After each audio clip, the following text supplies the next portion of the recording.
આ તરફ ફોર્મ ચકાસણી મુદ્દે વહીવટી તંત્ર અને રાજકીય આગેવાનો સામસામે આવી ચૂક્યા છે।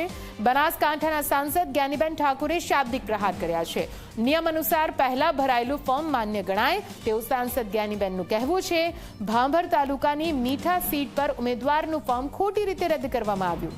પૂરતા દસ્તાવેજ હોવા છતાં ફોર્મ રદ કરી નાખ્યું હોવાનું સાંસદ જ્ઞાનીબેનનું કહેવું છે। अन्य केस में उम्मीदवारનું ફોર્મ માન્ય રાખતા ભેદભાવના આરોપ પણ લગાવવામાં આવ્યા। અધિકારીઓ મનમાની કરીને કાયદાનો કરી રહ્યા છે ભંગ તેવું સાંસદ જ્ઞાનીબેનનું કહેવું છે।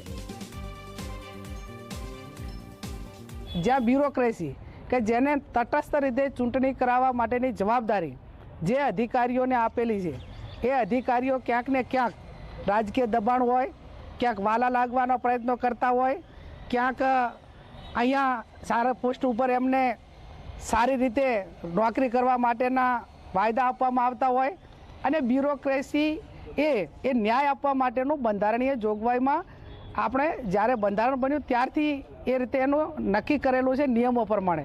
પણ ક્યાંક ને ક્યાંક બધા ચૂંટણી પંચના નિયમો હોય, ડેમોક્રેસી હોય એને નેવે મૂકીને મનસુબી પ્રમાણેના નિર્ણયો અધિકારીઓ લઈ રહ્યા છે।